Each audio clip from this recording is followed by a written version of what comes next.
Welcome to the intersection where life and art collide. I'm your host, the punk rock pop, Leigh Pierce. And today I am stoked because I've been a fan of this guy, this artist, for 31 years since I first saw his paintings in Tattoo Savage magazine in 1995. He's a painter, he is a musician, he's a clothing designer. Todd Waters, I can't do you justice with the introduction. How are you doing today? I'm great, man. Thanks for having me. Appreciate it. So, like I said, you're a master of many mediums. What was the for what first got you, started your path as a career creative? Was it music? Was it painting? Well, I mean, I got paid to make clothes. Was like the first kind of professional thing. So that's an interesting question. So kind of what I did when I was growing up, I was on the path and I kind of didn't know it. I was painting a lot of these jacket backs, you know. So I would paint like James Dean and Marilyn Monroe on these jackets, on denim jackets, and I would sell them down the street, you know, when we were all living in this punk rock house, and that's how I made my money. Um, So I guess like that would consider maybe that would be considered the starting of the professional kind of path, like getting paid to actually do artwork. And then, but I mean, that was all kind of like to support the band and to do band stuff. I started playing drums in bands, I think when I was like, it must have been 82, 3, somewhere around in there. So I don't know if that counts as being professional. Someone must have paid us sometime. I just don't remember when. Been active in music since then. I mean, you've had several bands and you're still got a current one, correct? Yeah, that's right. So I started out with the hilarious playing in a bunch of bands with this guy named Peter Reardon, who went on to become like a crazy music producer and produce some Ghetto Boys stuff. But we had like Chronic Diphtheria was one band, and Crowd Control was another band, and then I think Blind Ignorance was the band where we actually recorded a record. And so I did that stuff, and then I think it was in 1989. I was like, I want to be in a different band, and I could never find a singer. And it actually, because had been playing drums, it was easier to find a drummer to come be in a band. And then I just started singing to the best of my ability, and so that's been since then. So the main bands were probably like Ignorance, and then Spunk from probably 1990 to 1998, and then 2000 whatever. Die Fast has been around probably 16 years or more. Well, and that I love that story because you hear it a lot, especially what I call good punk frontmen, is because they always seem out of their element. It's usually like, well, I wanted to start a band and no one would sing, so I just decided I would do it. And Yeah, like you see that, you hear that in Spunk, there's that rawness that like I love that it when it's like it's good, but in the same sense, it's like they grab somebody out of the parking lot. It's not right. there's not training there, which works with punk though, because you don't want it fucking polished and harmonic. Bullshit. That's not punk. You want it raw and like right there. So I know like Spunk, well, that's an amazing band. And like it really showcased your talent. And I like that. And it was a perfect showcase of going from the drummer to the becoming the front man. And it's good. If people haven't heard it, go and check it out for sure. Yeah. That's a good time. The kind of the interesting story there I like to tell is early on I was hanging out with L7, like they would come through Houston and stay at my house, and then I went to meet them in LA, and we hung out over there, and at that time I met the dudes in a band called Swallow, which is a amazing early sub pop band. These guys super killer. So I kind of started my music career because I bothered those guys about playing a Dead Boys cover when they came through Houston, because I we were talking about their tour schedule. So the first time I ever got on stage, I sang Sonic Reducer with this band Swallow from Seattle to like a packed house at this place here called Axiom. But man, that was just I was so nervous, but as soon as I did that, I was like, man, yeah, I'm gonna keep doing this. This is where it's at. And then, how did you have a break between spunk and die fast for music? Not a very big one, maybe like 3 years or so. I helped my friend drive a truck out to LA. He was moving, and then I just never came back. So when I started Dive Fast, I started Dive Fast in Los Angeles, and one of our early guitar player dudes that tried out was this guy named Rane. Uh, a Finnish dude was in this band called Smack. That if people haven't heard Smack, you should check them out. They have like two astounding, awesome records. Um, but yeah, all that Hollywood stuff was weird, man. So that's when I started making clothes, kind of by accident, because I was playing in bands, and then this chick, this really cool girl, who was like a pro, um, offered to help me make my first pair of pants. And so that's how that kind of got started. And then those pants I actually sold, and then it ended up on that dude Sully from Godsmack, like on the cover of like Metal Edge magazine or something. It was wild. So like within my first like month or so of making clothes, I sold stuff to him, and then to like Lenny Kravitz, and then it paid like my rent for like 3 or 4 months, you know. So What was that like from like I mean, like you said, you started really, painting jackets for beer money and to fund the band when you were a yeah, kid. And to go like, on your first attempt out, hit like that. Like what did I can't imagine what that felt like. That had to have been just incredible. yeah. I mean, it was unbelievable because I've been like kind of like screen printing stuff and selling at this store called Wasteland that was in Los Angeles. They were buying my hoodies and my shirts and stuff. But then when I tried to sew stuff, so basically this girl that cannot be named because she's just like, don't ever mention me in anything, you know. She's a really cool New Yorker girl, the girl that showed me how to do everything. So when I started, I didn't have a sewing machine. So I was at her house sewing, and I left my stuff there. So one day she called me up, and then she's just like, hey, there's, this guy here, works for Lenny Kravitz. He wants to buy some of your vests. I think there's like 3 or 4 vests over there. And she's like, what do you want for them? And I was like, I don't know, like, I don't, 80 bucks or so or something. And then she's like, they're 500 each. I was like, what? Yeah. So she knew where the pricing should be. And then what happened, I didn't figure it out till years later.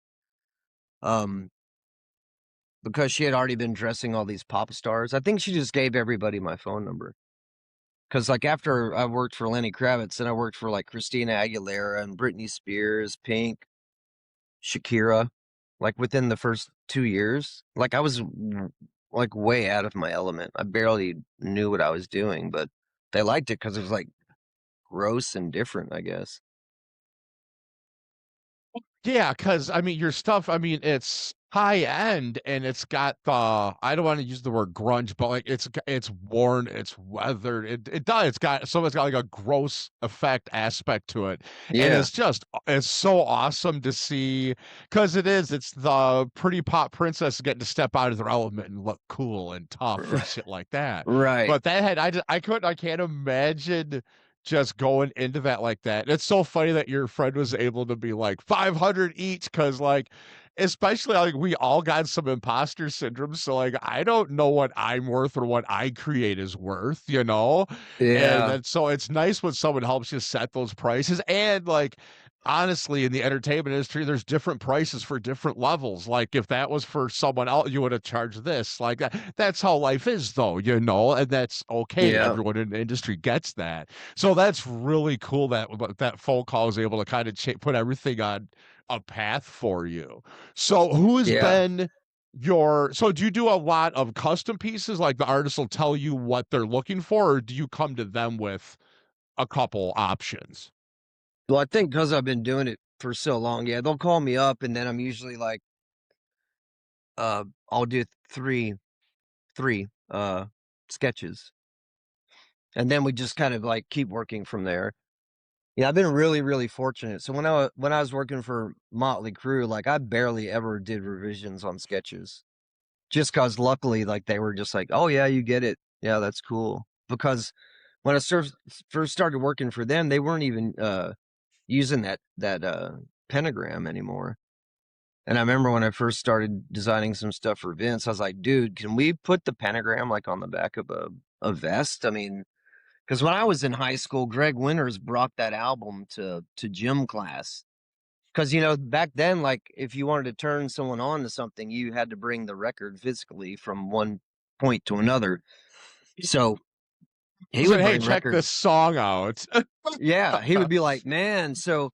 Because we all grew up on Kiss, and then I just remember we were looking at that "Shout at the Devil," you know, gatefold, and we were just like, "Man, these dudes are serious." Like Kiss was already seemed too cartoony, compared to Motley Crue. So I was really into Well, yeah, Motley because Crue. that was the time Kiss was starting to hit mainstream more, so they were watering it down a little more. It wasn't as much the blood spitting, and Yeah, it was getting more commercial. And those first two Crew albums, man, they were heavier. Like it wasn't like a lot of their other stuff fell more into the '80s rock stuff, but man, those first two albums were just those were good. yeah, yeah. I think for me, like it's just Shout at the Devil. Like there's certain bands, like for whatever reason, you get that one record, and that's like the gold standard kind of. So for me, it's always been Shout at the Devil, and then even the one before that, I hate to say it, like it's killer, but I have the same feeling about the first couple of Ramones records. It's like the production was kind of crappy. So I'm like, man, but by the time, the Ramones, you start talking about like Subterranean Jungle and Pleasant Dreams, like those are really produced. And then by the time you get like to Too Tough to Die and stuff like that, you're like, yeah, these sound like real records. So, yeah, you've worked with some incredible musicians. Who's been some of your ones that keep that you have like a long term, you've been working with them for a long time, that you've really got to showcase a lot of your work? Because, well, and what, like with when a band keeps coming back to you, you get to put more and more of yourself into it because they trust you as an artist, so that you get to kind of showcase your stuff better. Who's been some of those that's been a lot of fun to work with? Well, definitely Motley Crue. I mean, I've been working for them the longest, probably from 2003 or 4, 6, somewhere around there. Whenever the first Carnival, what was it called? Carnival of Sins Yeah, I think so. tour, up until like now. Like now they're gonna do Carnival of Sins too. And I was just talking to those guys the other day, but I don't, like with Motley Crue, it can be pushed to a certain point, and then there's an interesting quote from Geddy Lee that I think about it. For myself, sometimes it's like Geddy Lee said, at a certain age, like fashion's no longer applicable to you, which I agree with and I don't agree with. I'm kind of in the middle, but for the guys in like Motley Crue, like once you get to a certain age, like you don't maybe want to wear like glitter and feathers and makeup. Like they don't really wear makeup anymore. Kind of, but not really. Not like Shout at the Devil. Or girls even was like lady makeup looking stuff. So I think that we had our creative peak, because to me, like the really crazy stuff that I really liked happened when we did the Las Vegas residency. Not the one that just happened, but there was one like kind of way back, and we did for Vince, light up belt buckles. This one really crazy metallic silver outfit, and then there's another outfit that was all black and red with all these crazy like feathers sticking off of it and stuff. Like that was I kind of the peak for wackadoodle for those guys. Well, I mean, Vegas, you gotta go big. Yeah. I'm right behind the screen I'm looking at. I've got a life size cutout of Elvis in his Vegas white jumpsuit. So Yeah. I mean, like you think Vegas, you think sparkles, you think boas, like even metal bands got you gotta go big, man. It's Vegas. Yeah. And it's the place you can get away with it. Maybe you've been like, I'd love to see what a feather boa look like, but you can't do that at the fucking whiskey. Yeah, like Vegas that Right, works. right. Well, I mean, So also, that's you're performing for, however big the venue is, so, Vince and I would always talk about like, but what are the people in the cheap seats gonna see? So we would try to make it as wild as we could. Because I remember when we did that Vegas thing, one Vince Neil quote that I remember because I was just like, what do you want to do for this? And he's like, Yeah, I don't know, man. I think like Liberace, but rock and roll. So that was like, that's why we went, feathers and all that stuff. We had one outfit that was all ostrich feathers, and we couldn't use it because the pyro guys were just like, no way, no way, no, no, no way. no. Yeah, that was rad though. It was a giant white, crazy trench coat with tons of ostrich feathers all over it. So when you've got like that where you're gonna have I mean, of course, you have some of the same stage clothes throughout the whole tour, stuff like that. But then you're also going to have venues, depending upon the size of the venue, what the stage outfits are going to look like. Like you said there with Vince, like what are the cheap seats going to see? Where if they're playing a smaller venue, so do you have like that's got to be fun and interesting because it's giving you kind of a box. It kind of gives you like, okay, you have to be able to see this from wherever. But then on the next show they're doing, like it's a smaller club, it doesn't have to be as much. So does that play into a lot of when you're designing, especially for a bigger band that's going to have multiple even clothes changes throughout the set, or definitely they're not wearing the same shit every single night either on tour? Right. So mostly we're designing for the cheap seats because, like when these guys go on tour, they have probably, I think it's 2 or 3 wardrobe girls with them. So if they're going to mix it up, they can mix it up beyond that. So like the really crazy thing was like last time I worked for Motley Crue in Vegas, Vince Neil had stuff that I made him like years and years and years ago. In rotation still, which because I thought that he sold everything to the Hard Rock because a lot of stuff ends up in the Hard Rock, but apparently not. There's like some really old junker stuff I saw, which is really cool. So yeah, I design for the venue and for what they want, and then they are also backing it up with some of their other favorites. And a lot of times they're just like buying jackets and stuff, like regular jackets. Um, because right now they're mostly like in a black phase, like as far as like what I'd say about Nikki and Vince, like, clean, black. So It's a thing I think whether you want to or not, as we get older, especially as guys, like we don't want to be a suit and tie guy, but and eventually kind of want we kind of a little distinguished kind of vibe, like a little more serious and stuff like that. I see that a lot with older artists where you're seeing them more in all black and stuff like that and sneakers yeah, it's pretty stuff. safe, especially well, it's like are you wearing the clothes or are the clothes wearing you? So as soon as the clothes start wearing you, like you've got a problem, because there's a lot of guys they don't just yeah, when it's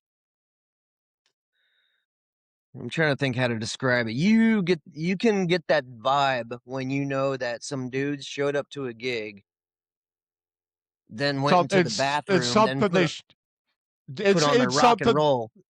Yeah, exactly. Well, and I mean, I couldn't imagine being older rock star and stuff because like where do you stop at it? You know what I mean? Because you still got to display that on stage, but like and you don't want to be look like an old curmudgeon either, but then try to find that balance of where you're comfortable. Like, I'm sure some of these guys are like, I don't want to wear this shit anymore.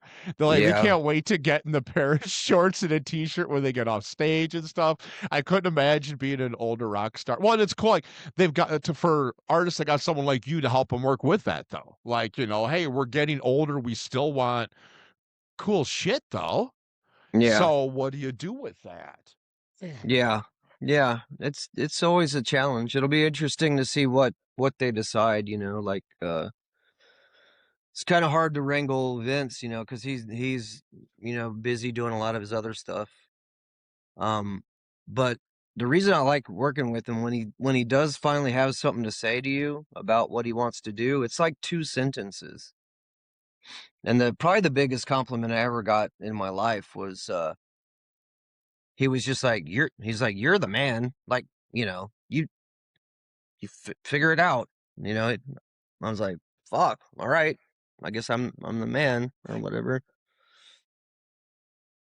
Yeah, I've worked with a lot of people where you're waiting for feedback, you're waiting for something, but they're one of those people that they just sit and think on shit, then they come at you with just two sentences, but it answers every question you would have. Yeah, It's always nice, but it's nice both ways though too, because like I want any constant feedback. Like I need to know, like, no, is this doing okay? Am I doing good? And same thing though, when they're like, you do it, it's your fucking job. You're the one that's good at this. That's why I came to you. And you're like, right. oh yeah. Yeah, there was a quote I heard about George Lucas the other day. It was from a guy that worked in the model shop, because he just started working for George Lucas, and of course he's like wanted everything like approved, and he was like really nervous. And I think he was showing George Lucas some model. He's like, well, what do you think? And the quote from George Lucas supposedly was, he's like, I don't know, that looks like your job, and just like walked away. It's like, I got a million other things to worry about. Like, you were hired for obviously passing all the tests that you needed to pass to get here. So, like you were kind of mentioning imposter syndrome earlier, it's just like it's something that I struggle with a lot. Um, I know some other artists that do. Some don't seem to at all, which is baffling to me. But yeah, And trying to find that balance between having imposter syndrome, having appropriate healthy ego, and going over the top with ego is a real fine line fucking tightrope walk, especially in the entertainment industry.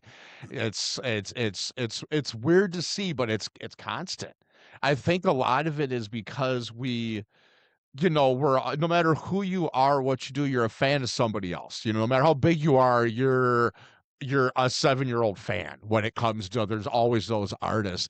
And we spend your career watching like Motley Crue, for example. You've been a fan for longer than they've known you were alive. yeah, So then when you have the opportunity to work, and so we'll never see ourselves as the people that are the inspiration for us to do what we do now.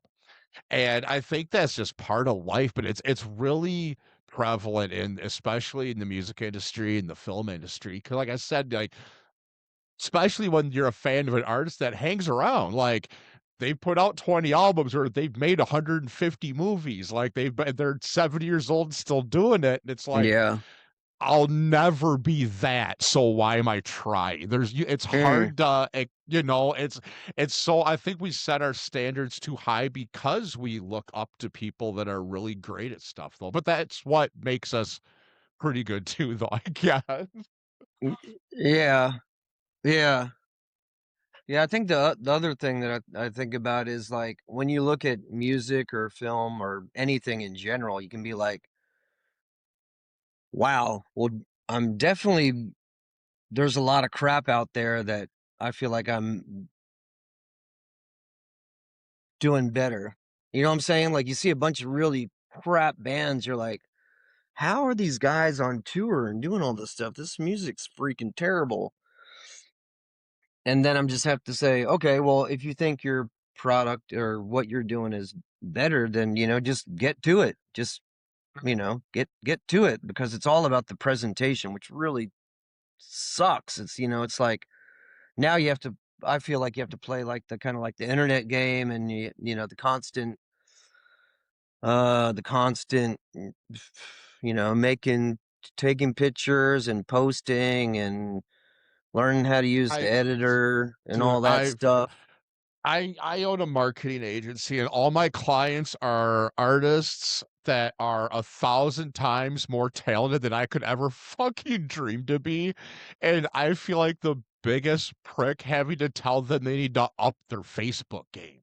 Like, in Yeah. what fucking world? I feel disrespectful saying, but that's marketing nowadays. There is Yeah. no advertising. It's all digital marketing. And most Yep. people don't even run websites anymore. They'll run a link tree in their socials is it. So it's like you gotta get good at social media, and Yep. it sucks. But if you find a good people that can help you out with it and stuff, once you get going on it. But yeah, no, it's a whole process now. People don't want to see just the finished product. They want to see the making of it. They want to see Yep. how it got there. Because I mean, we grew up like, I mean, unless they're a band you liked happened to be that someone would do an interview of, you had no fucking clue what they were like. There was no internet. And most of the bands we grew up liking weren't getting interviewed anywhere we were gonna fucking see it or Yeah. find Well, it. that's It the was thing that was zines so and shit like cool. that. That I think that was really cool, because then you're just staring at the record cover. You're Oh like, God, wow, I wow, miss. wow, you know, like just, yeah, and then your imagination can take over from there, you know, because Oh I loved comics, I loved horror magazines, I loved bands, but you know what? I didn't read any of those comic books. I would just find cool art and look at it. So in the same way, and I don't know if that makes me like, I don't know, partially brain damaged or something weird. Um, I would look at these record covers just like endlessly, and then like I listened to Rush like I don't know how many years before I even figured out they were Canadian, because I just was like so into the music and so into the album covers. eh, I I didn't, my brain didn't think to like kind of go beyond that. I just got the information, and then my kind of imagination time, which is awesome. I don't want to know everything. I don't want to know everything about everything. I mean, give me a fucking break. yeah, you don't well, and nowadays it's scary to find out. You don't almost don't want to dig too deep because it's you don't want to find shit out sometimes. I mean, Right. it's good to obviously, especially you end up dealing with somebody shady or shit, but sometimes it's just you just want to just oh, I don't know. I want to say like turn a blind eye because that's absolutely a horrible thing. But yeah, no, like I miss the days when like there was. I mean, God, remember MTV Cribs was the coolest fucking thing because you had no idea. And now I mean artists have to be show pictures of them eating breakfast in their house, you know, to Yeah. connect with fans, where like we didn't, that's not what we grew up with. Like I said, you couldn't even find an interview with anyone, let alone the only time you could find anything out about a band is we got to meet them after the show, because or Yeah. hear stories, because there's usually the bands we liked, there wasn't anything in print, and if it was, it was a local zine someplace that and it was a band that wasn't from our area. So trying to find shit out, Well, it I just mean, wasn't even a thought. the spread was so huge. So it's like you either could look at like Hit Parader, or you could look at Maximum Rock and Roll. And then like there's so much uncovered territory. But Yeah, yeah, and that, Maximum but Rock and Roll was great, but still like that was like a mystical, magical magazine from somewhere, you know. You're just like, wow, it's all newsprint, you know. I remember we got a review in Maximum Rock and Roll, and that was like the coolest thing that ever happened, I thought, at that time, you know. well, yeah, I miss the old zines. Well, all the physical people, like you were talking about the just zoning out with the record covers stuff. Man, I miss the packaging. Like Yeah. it's nice to see bands are well, everybody's starting to turn back to physical media again now. Like the young generation's buying up CDs because they think they're retro. And records. I And think so vinyl is supposed to hit over like what 2 billion or 3 billion in sales like this year, yeah, which is and a huge increase. And in the mall here in Woodlands, Texas, there's a record store. I'm just like, Nice. this is awesome. Yeah, kids need records, man.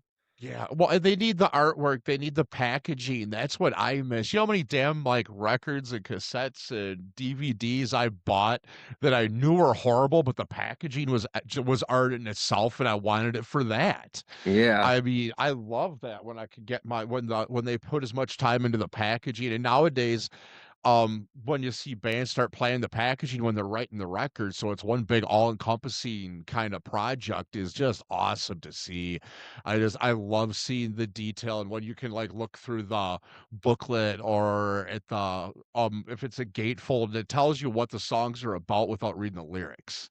Like I right. like that. It's just it's so fun. Oh.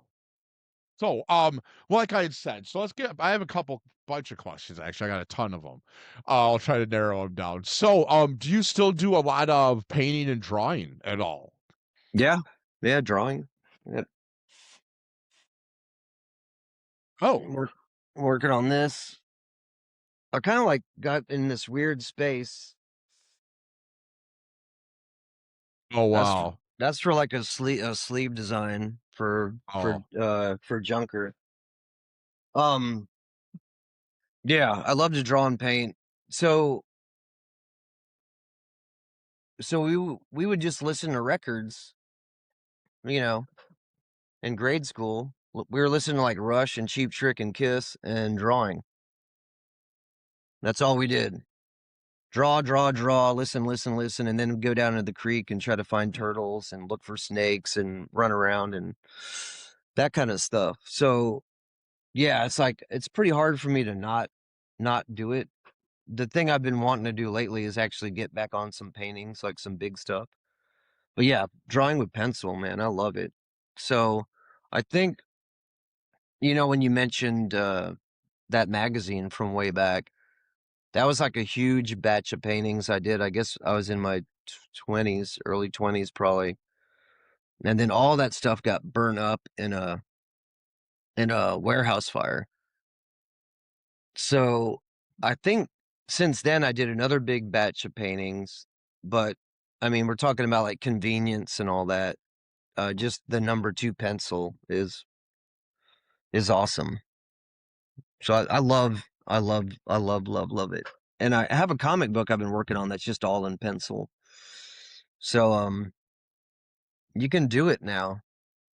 Like because the way Photoshop is, I scan all those pages. You can just tweak the darkness, and you can totally put out a no inks needed comic book. it's cool because, like you said, you started out listening to music and drawing, and then you got into painting, and then the band, and then the clothing, working with bands, and you're able to take all these different mediums, drawing, painting, music, clothing, and turn it and combine them all. Like you get to put sketch stuff for these bands, and then you get to create this like it's just awesome, man. That's so It's fun. cool. It's fun. So the thing that the direction that I came from, because I think you were mentioning something about the aging and the dying and all that stuff. Yeah. Yeah, So, because let's get you've done some film stuff too. Let's talk about that a little bit, then we can get into the process because that'll explain some of that. So what's yeah. some of the film stuff you've done stuff for? So I've been really fortunate, and I mostly just work for Robert Rodriguez mostly. So I worked on like Machete 2, Sin City 2, Alita Battle Angel. I worked on Dusk Till Dawn, the TV series. That was all with Robert. But then I also worked on Fear of the Walking Dead. I think I was on that for 3 or 4 years. Um, Long Road Home. It was a war movie where we had to like, because when you do a movie, you want to have doubles, triples of all the costumes because they're going to get blown up Continuity. or they're going to get shot or whatever. And so it was the biggest pain in the rear. So we'd have to find, because they were wearing like desert camo. So we'd have to find the desert camo that all looked close. And then we made all these templates that were mostly for right up in here because the camera is mostly looking like this most of the time. And so we had to make little stencils and templates to try to like, basically Oh, we were doing all these fakies to try to blend in. So it close enough was the goal, you know? But I mean, that was like a man. real headache and a real challenge. But I mean, Well, all the, yeah, you don't think about the fact that no two camouflage items look the fucking same and not when you're talking continuity. It's, you know what I mean? It's one big print. It doesn't fall the same spot. That right. had to have been a fucking nightmare. Yeah. I mean, it was fun. It was like one of these weird challenges. You don't think about it till you're in the situation. You're like, we're going to do what? You know, we're going to Like, do this. Are you kidding can we me? just do tan shirts? Does it have to Right. be, does it camel just be tan? Right. And then we had to come up with some doo-doo, special doo-doo mixture. Because they were saying when they were fighting in I think that took place in Afghanistan. Raw sewage runs down the sides of the street in these pits. And the army dudes called it what the fuck. And so we were super lucky. Like some of the veterans came in there that the show is based on, and we were mixing up this stuff, and they were like, "Yep, that's the right color." So we had to make this gross pasty doo doo stuff and put it on like on all the boots and splatter it up the pants and everything because they're running. So you go over there, it's like 110 degrees. You have on a bunch of equipment. You're getting shot at, and you have to like run through poop. I'm just like, no, No, that's not fun. no, So yeah, so like a big part of what you do with TV and film is a lot is like the aging process, making the clothes. Well, like I mean, Rodriguez obviously you've got that same look for The Walking Dead, military stuff. You're talking about showing wear and stuff like that, making it look cool with an effect like that. So yeah, that's where now let's get talking in like the process. Well, even some of the stage wear too. It isn't just like, it's not all just cleaned up leather cycle suits or something like that you're making. Like these are art pieces that you're creating. So like this stuff always fascinates me. I love when I see people take new things, and when it's done you don't even know it's the same thing, and then you look and you're like, but it's the exact same thing. How did they do that? Like, what is it you do, and how did you come up with some of these process? I'm sure there's a lot of trial and error, but what is some of the process that people wouldn't think go into designing some of the stuff, whether it's for stage or film? mm, not. I don't know. I don't know about that. I'll tell you how I started coming up with it because when I was little, I'd build all these model tanks and stuff. And so if you bought these Tamiya kits, they would have like the how to build the diorama, and they would show you how to like age the rocks and how to age the tank and do the rust. And that was like kind of melted into my brain. And then I saw Star Wars and Alien, and all that stuff was like dirty and rusted and runny and nasty looking. And so a lot of it was trial and error at first. I mean, it's paint, basically. You're learning how to mix paints. You're learning different techniques. Like you can do wet on wet, you can do like dry brushing, then sanding, and then you can dry brush like another layer. I think the thing that you saw online was like I was aging that pretend speed racer jacket was a lot of Y- Yeah. spray bottle. You get it all drippy and gross, and then you can kind of pat it, and then you can kind of sand it, and then you come in, and it's just about your sounds really fruity. It's about your artistic sensibility. Like you'll figure out where you're going to stop. That's the challenge for any artist, right? You have to know when enough is enough. I mean, I'm an extremist, so like we were playing in spunk, and there was fast. We would play as fast as we could possibly go, but you can't do that to people all the time, No. endlessly. Same No, with you gotta. aging. Yeah. So if you're Well, doing yeah. aging, for Have you had instance, any have you had any issues where you didn't stop when you should have, and you either had to try to backtrack or change uh project that you were working on? Like what do you do? Like you said, you have to know when to stop, especially when you're aging stuff like your clothing designs. Has there been a time when you went too far, you're like, ah, crap? Yeah, you can definitely get a little bit overconfident and overstep yourself. But I think the thing that was the best thing that I learned that's applicable to like a bunch of different things was that I was working on some Robert Rodriguez film, and then Nina Proctor is the costume designer. I did this really crazy, like cool aging job on something, and mm, she's like, "That's great, but it's all aged." You know what I'm saying? So her point was, if you have aging and then kind of you got to work it and put it in areas that have more wear, less wear, more wear. If you just age the whole thing, you just created Different color a scheme, nothing. Yeah, basically. like you might Yeah. as well just had bought like some faded jeans at the mall. Like if when you put like a little bit here, a little bit there, it actually looks dirtier. Put like Well, some yeah, gross like pocket yeah, grime yeah, and you stuff. want the contrast too. Like under the Yeah, arms isn't going to be as worn or as faded because it doesn't see the sun as much. Things aren't bumping into it. So you'll see like you're like under the collar or something like that. There's going to be right. almost a lot, like almost a tan line because the sun hasn't faded underneath the collar because you don't flip the collar up and stuff like that. But yeah, I think that's you got to have the contrast to show it. That's really cool. Yeah, so that was the first thing she said that I always think about that. She's like, "Great aging job, but you gotta pick your battles and move it around. And it actually looks like way better like that." So that was something that I learned about the aging. A lot of the aging stuff I think is already like kind of ingrained in me from the doing all the models and stuff. So it was easy for me to talk to the costume designer and they start talking about airbrushing and wet on wet and doing all this other stuff, and I'm already like, okay, yeah, I got it. I mean, I do understand what that is. um but yeah, that's my favorite part, definitely, is making it look nasty. So what was well, so we know the most challenging one was the desert camo and trying and continuity.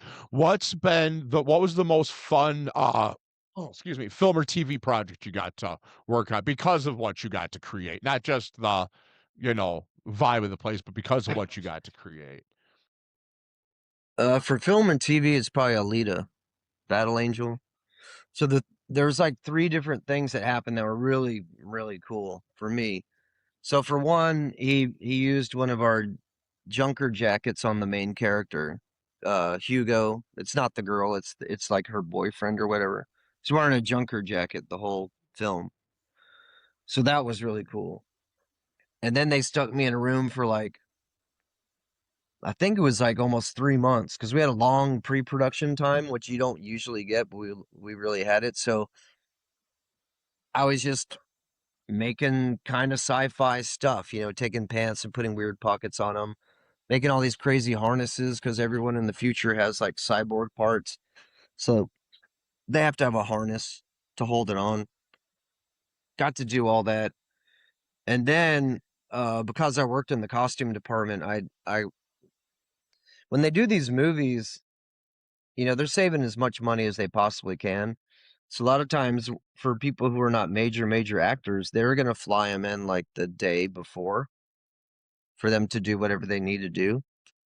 And so we would get to all of their sizing and all that stuff, and you just gotta hope that the measurements are right and everything's going to be cool. So what happened was I knew that there was this character that they just kept not having any measurements for. They didn't know what was going on. And so in the middle of filming a major motion picture where I don't know if Robert feels pressure or not. He's like pretty level headed. I just started harassing that dude. I was like, "Hey, I know you didn't cast Exploder. Like, I can act. I want to act." And I would just every couple days, "Hey, I know like I'm in here in the costume department. I know we don't have his measurements. I know he's gonna film in 2 weeks. Like, I can do it." And then finally, he's like, come over," and he made me say some lines, and he's like, "Good, just kind of do less." And then I got to play like a crazy robot. So I got to wear like a prosthetic jaw, and they made my hands all greasy and dirty, and I got to wear the what do you call it? Like the gray pajamas with the dots all over it, so they could put the robot body on me, and I got to act and talk to Robert on set, and I didn't really say anything. I just made some faces and sounds, and we just decided, we'll just use like Speed Racer cartoons as the kind of like the inspiration. And that was really cool. And I got to be in like one of my favorite magazines ever, which is called Scena Fantastique. It's a strangely formatted movie magazine. It's like this way, and they have like all the behind the scenes stuff. So I was in there, and I was just like, this is crazy, really crazy.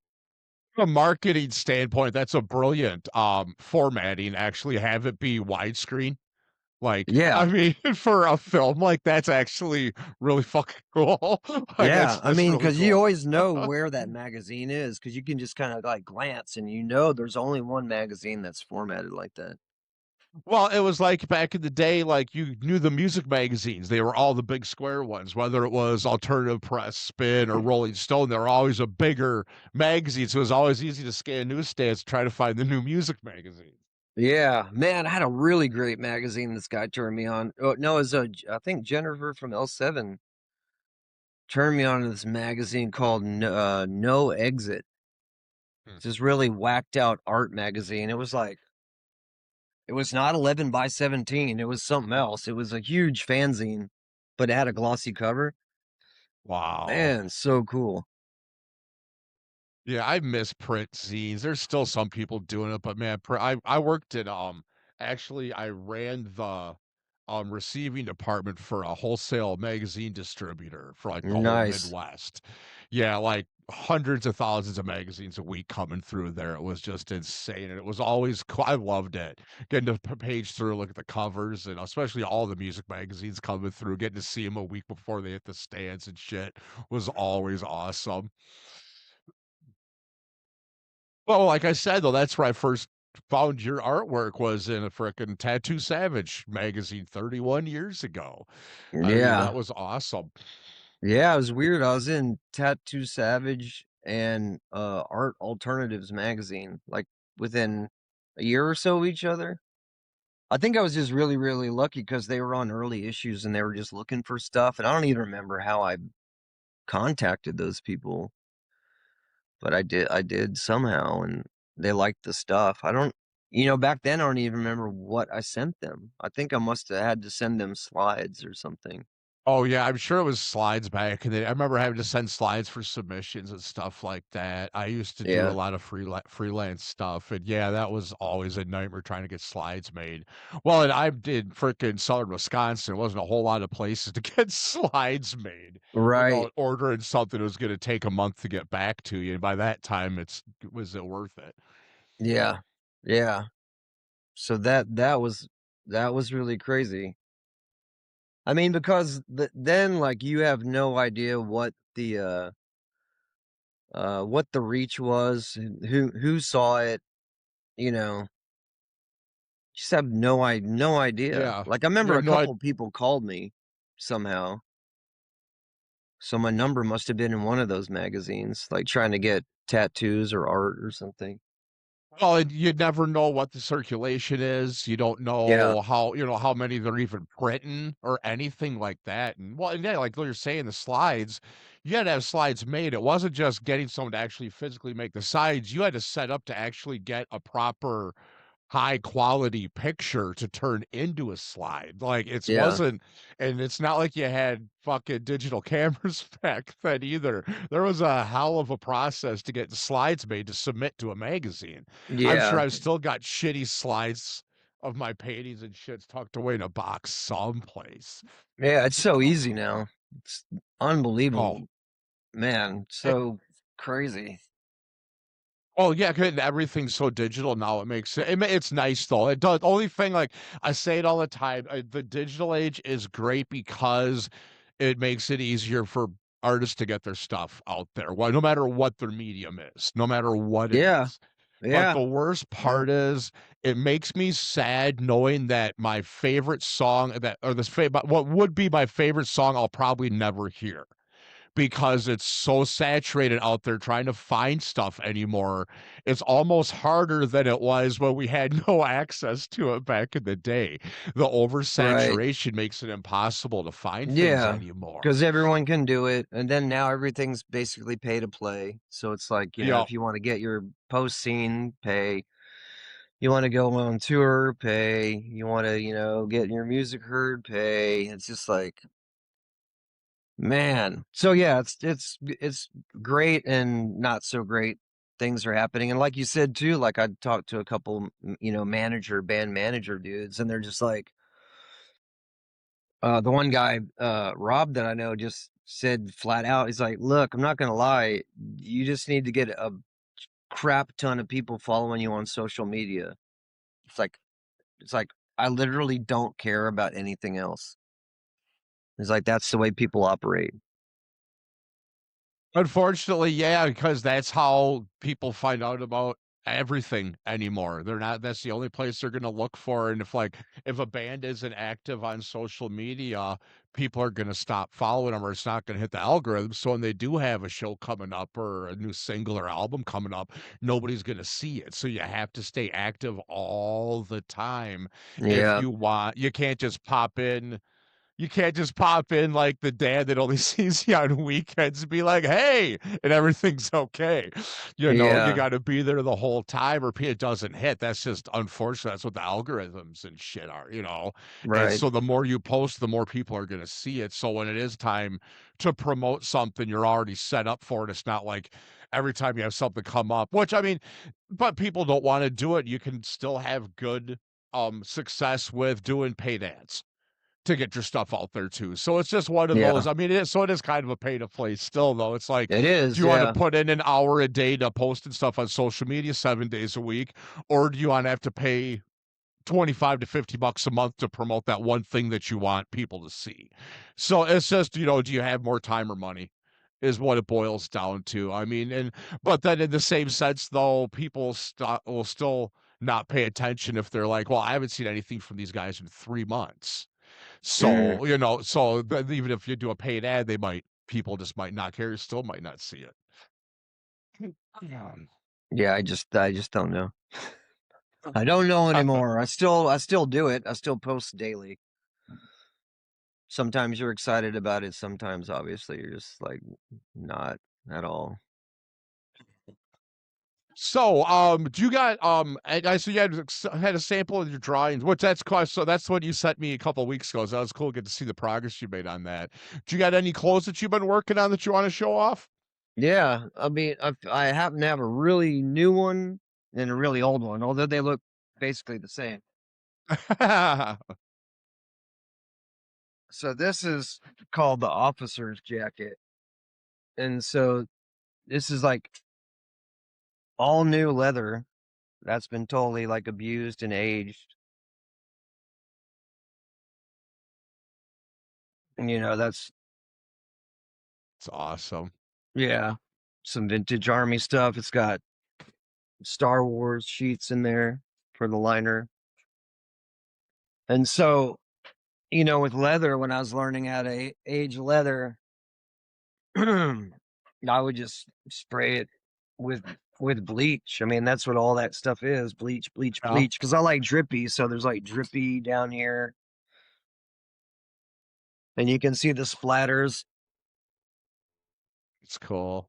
Well, and and stuff. Yeah. So I the mean, splatters look more like wear too from a yeah, distance. It looks like where the leather will get us like you almost pull up a little bit and stuff. That looks fucking cool.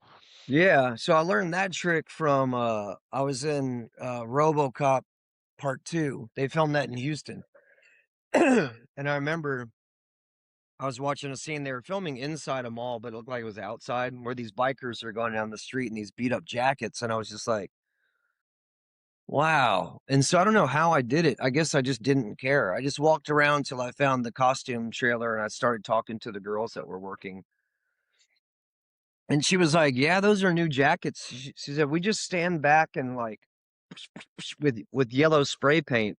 And once you get enough yellow dots everywhere when you're back, and then with the way the camera does everything with the way the film is, it looks like it's all worn. It's just like yellow spray paint. So I was like, cool. Well, I'll just try that with bleach, you know. And so that worked out. I mean, smells terrible, but you know. That's really cool. So, do you ever have any where you have to, well, especially like working on film or TV, when you age something or design it, and then after they do test shots or something, you have to go back and change something because it doesn't play off as good on camera as it does in person? I can't remember anything specifically. The thing I learned about the film business from my perspective is like, for the most part, there's no time to do any of that. There's no time. Like when we were working on Fear of the Walking Dead, we were on 12-hour days for like, I think a year or so. I mean, just cranking out zombie stuff, like on the sander, like scraping it with the wire brush, painting it, making gross, bloody, dead bodies, like all kinds of stuff like that. But yeah, I think there was one occasion actually we had to make a dead sheriff costume that had been shot, but he was supposed to look like he's been out like in a dry environment for a really long time. And I do remember on that one, the director did come by because it was going to be kind of a close shot. And it was the one time that I saw the director come by, and he was like, "Oh yeah, that's pretty good, but can we get kind of more dark underneath?" But that was like the extent of that. When you work with Robert, for instance, he usually is just like cool, and then he's like, "Well, I love it, but hey, why don't we try like the collar, make it look like it's kind of like more upside down, like make it something different." And then you just kind of do something like that. So it's quick, and like I said with like Vince, that one or two sentences, there's a lot of other stuff that those people have to worry about, and they're just relying on you to do your job. And that shows how good you are at your job too. When people that have been in the industry that long, are that established, that are that good at what they do, that they trust you enough to be like, just, do it, give you two sentences and move on. That's really cool. It shows the quality of an artist and the professionalism that you Yeah, are. I So mean, and that's they got cool, a whole man. system done. So when we're back there, it was like me, a guy named Doug Stewart. There was like 3 or 4 other people back there, and some people come and go because when they start slacking and they get whatever, it's like a normal job. They disappear and they bring someone else in. Eventually, what happened, I remember, is like it just kind of kept shrinking. The aging department, from what I remember, at one point, I think it was just 3 of us back there. But you got to think, 'cause so when you have like a film, like, so we're in the aging and distressing department, whatever. So you have a guy that's like a lead, which was this guy, Doug. So that means all the stuff that's on the people, the main actors. So they have an ager and a dyer that's doing that, right? And so then me, and then there's a couple of these other girls, we were doing mostly background. So we would just get, you know, racks of 50-50 costumes, and they're just like, we need them by the end of the day tomorrow. These are all background zombies. They're disgusting. Go. um oh, but the one thing that I did want to mention that was really, really cool is in Fear of the Walking Dead, they came up with these characters called stalkers, and they pretty much let me and Doug just draw it up, because the idea was stalkers were post-apocalyptic guys. They just put tons of garbage and whatever they could find on themselves, and they were kind of part of like the evil gang, and they wanted giant hoods, and they all wore like different types of like gas masks and welding face shields and stuff, and they just kind of let us go to town. So it was like right up my alley. So I remember me and a girl named Colleen were just sewing these costumes. Like, you know, I'd have to send you a picture. It turned out really cool. It was really junkery looking, I thought. And the bad guys are always the coolest. The bad guys have always been the coolest ever since we were kids, no matter what it was, whether it was action figures or cartoons or movies. Yeah, even Han So Solo, you could argue, is he a good guy or a bad guy? He's kind of like indifferent for the most part. yeah, he was a Yeah, he good was guy really for cool. those movies. Huh? He may not have been the rest of the time. Who knows? Yeah, he felt like Right, it could have right, swung either way on that. I right. mean, he shot first after all. Man, like I heard they're gonna release it in the theaters again, the unaltered versions Huh? of the first three. I have those on VHS because like that's the real deal. You could add a couple of the other parts, I think from the new cuts that he did. I mean, I would edit in a couple of things here and there, but for the most part, man, like making Moss Eisley like more crazy, that was retarded. It's not Mardi Gras. They're like on a like crappy like desert planet that no one really wants to be on, you know.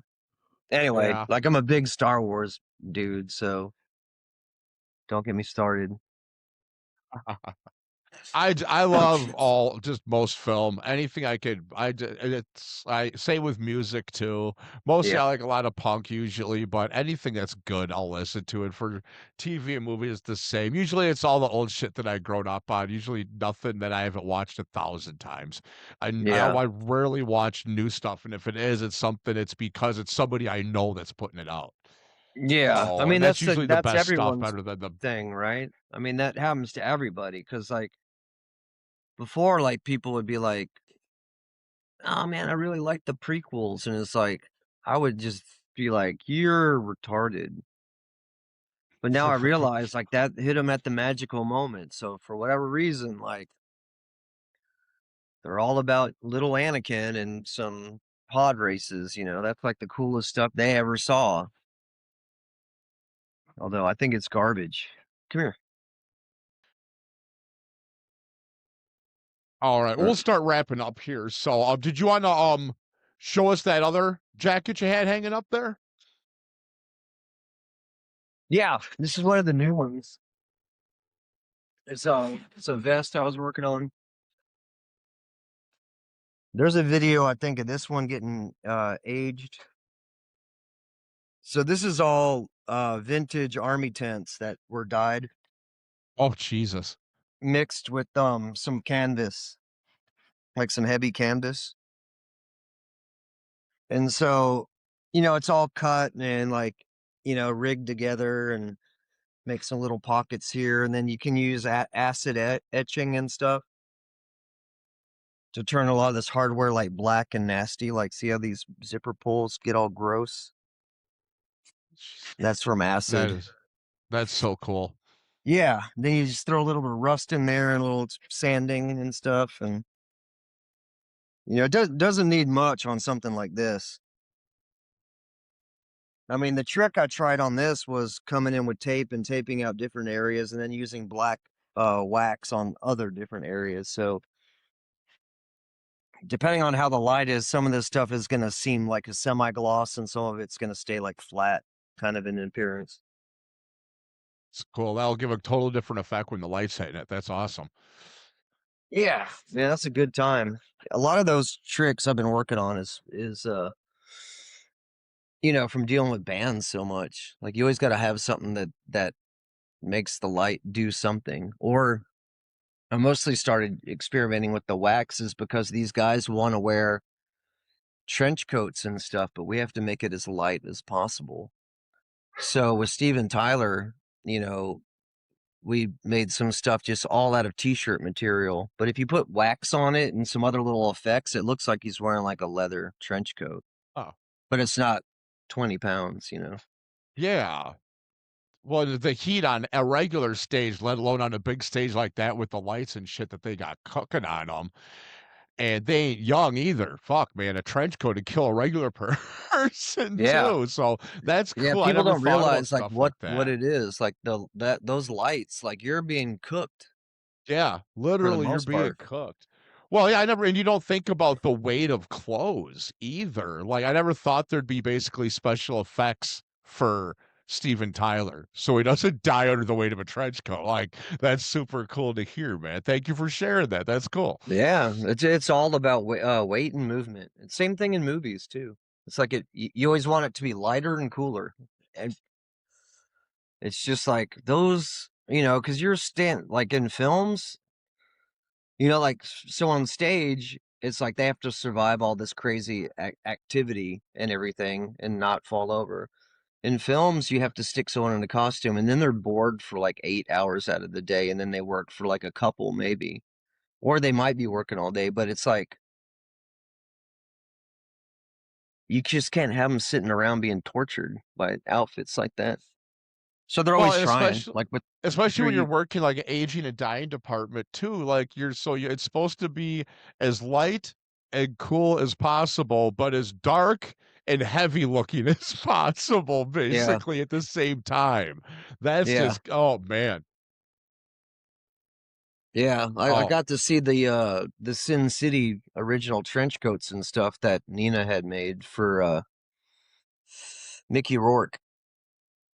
And on film, you're like, this is crazy. But you see it in real life, and the bottom is like just all fabric. It's like there's no leather there at all, at all. I was like, man, you've got to be kidding me. well, that explains how they got the flowiness and stuff like that. Yeah, See, that's why another reason I miss physical media, all the behind the scenes stuff. I've got a 3-disc set of Sin City. I think it's like a 3-disc special yeah, edition. I love that stuff, all the behind the scenes things, and like I'm a creative too, so I want to know how people do shit, in case I ever need to copy it for something. I ever need that skill. So it's yeah. really yeah, that's awesome, man. All right. So what have you got coming up? Coming up right now, I'm trying to see if we're gonna do some more Motley Crue stuff for that tour that's gonna start, like, I think towards the end of the summer.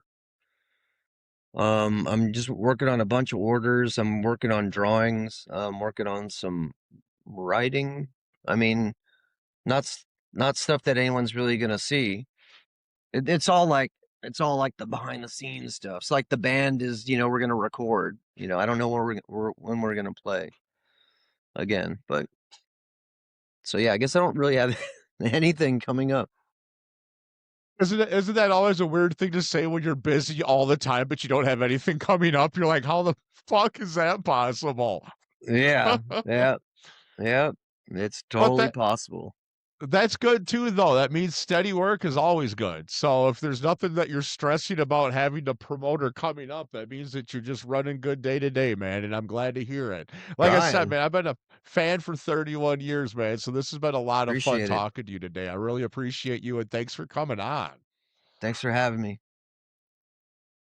All right. Well, let's wrap it up here. I'm Midwest, so I'll talk for 3 hours just trying to say Yeah, goodbye. no, that's cool. It's like perfect timing for me. I need to answer these texts about some weird lettering this guy's trying to print for me. All right. Well, Todd, thanks for coming on.